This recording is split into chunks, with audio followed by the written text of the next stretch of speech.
কাফেরেরা প্রশ্ন করেছে যে আইযা মিতনা ওয়া কুননা তুরাবান যালিকা রাজউন বাঈদ, আমরা মরে যাব, তারপর মাটি হয়ে যাব, এরপরে আমাদেরকে আবার উঠানো হবে, এই কথা তো বিশ্বাস করা বড় মুশকিলের কথা। সব বুঝি, কিন্তু এটা কি কথা যে আমরা মরে গেলে আল্লাহ না হয় এক আছে বা থাকলেন, কিন্তু মরবো তারপরে আবার পুনরুত্থিত হব, আবার আমরা জিন্দা হব, এটা তো একটা অসম্ভব কথা। সূরা ইয়াসিনের মধ্যে আল্লাহ পাক বলেছেন, কাফেররা এই কথাও বলেছে, মাইয়ুহিল ইযামা ওয়া হিয়া রামীম, আমরা আমাদের হাড়টি গুড্ডি যখন মাটির সাথে মিশে যাবে তারপরে এগুলিকে কে আবার জিন্দা করবে, এটা হবে কি করে?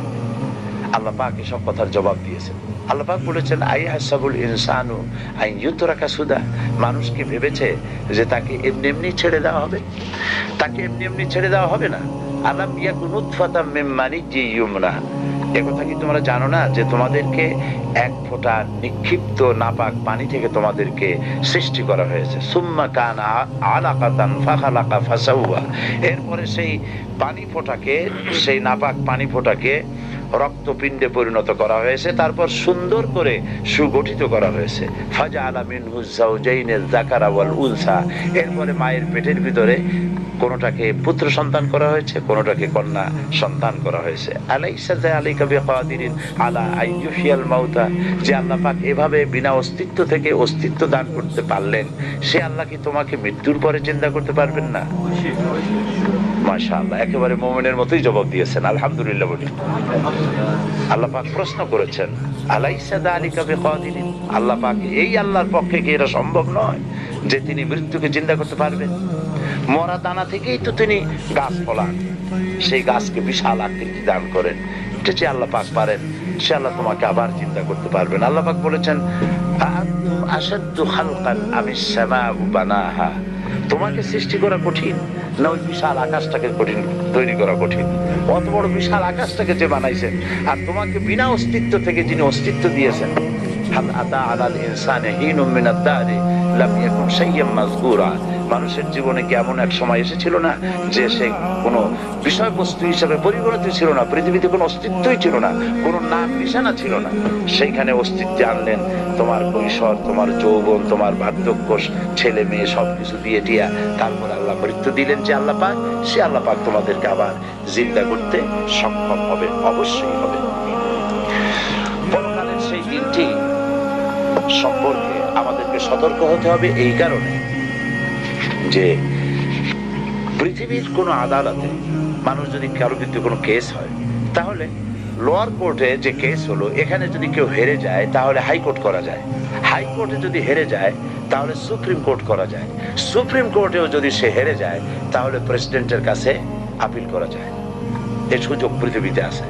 কিন্তু আল্লাহ পাকের আদালত হচ্ছে এমন যে আল্লাহ পাকের আদালতে কেউ যদি জীবনের মামলায় হেরে যায়, আপিল করার আর কোনো জায়গা নাই, কিসের জায়গা?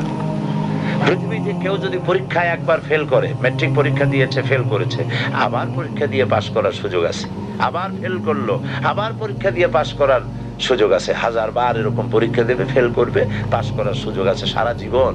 কিন্তু আল্লাহ পাকের আদালতে জীবনের পরীক্ষা যে ফেল করবে, আর একটিবার পরীক্ষা দেওয়ার কোনো সুযোগ নাই। সেই জন্য সেই পরকাল, সেই আখিরাত, এই আখিরাতের ভয় সকলের অন্তঃকরণে সব থেকে বেশি থাকা উচিত। হযরতে ওসমান রাদিয়াল্লাহু তাআলা আনহু কবরের কাছে গিয়ে সব থেকে বেশি কাঁদতেন। তাকে প্রশ্ন করা হতো, আপনি রাসূলুল্লাহ যখন জান্নাত জাহান্নামের কথা বলেন তখন আপনি কাঁদেন, কিন্তু এত কাঁদেন না যত কাঁদেন কবরের কাছে, এর কারণ কি? হযরত ওসমান রাদিয়াল্লাহু তাআলা আনহু বলেছেন, আমি রাসূল করিম সাল্লাল্লাহু আলাইহি সাল্লামকে বলতে শুনেছি, এই কবর হচ্ছে প্রথম থানা, এই থানায় যদি কারো বিরুদ্ধে চার্জশিট হয়ে যায় তাহলে সব জায়গায় সে ধরা পড়ে যাবে, সব জায়গায় আটকে যাবে, আর এখান থেকে যদি কেউ মুক্তি পায় তাহলে সে সব জায়গায় মুক্তি পেয়ে যাবে। রাসূল করিম সাল্লাল্লাহু আলাইহি সাল্লাম বলেছেন, এই কবর হচ্ছে হয় জাহান্নামে যাওয়ার একটা টানেল, আর না হয় জান্নাতে যাওয়ার একটা টানেল।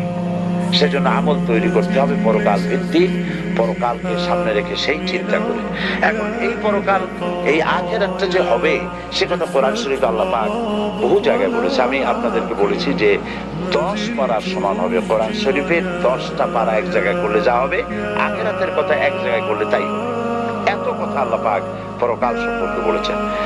পরকালই পারে, পরকালের ভীতিই পারে একটা মানুষকে ভালো বানাইতে, আর কোনো জিনিস পারে না।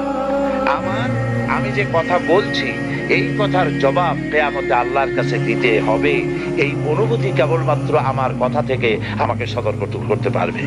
আমি সমস্ত কাজ থেকে, অন্যায় কাজ থেকে বাঁচতে পারবো যদি পরকালে আমার কাজ সম্পর্কে জবাবদিহি করতে হবে এই অনুভূতি যদি আমার থাকে, তাহলেই আমি বাঁচতে পারবো অন্যায় কাজ থেকে। এই জন্য পরকালকে বিশ্বাস করা একটা মানুষকে ভালো হওয়ার জন্য সব থেকে উত্তম পন্থা, এর থেকে উত্তম কোনো পথ নাই।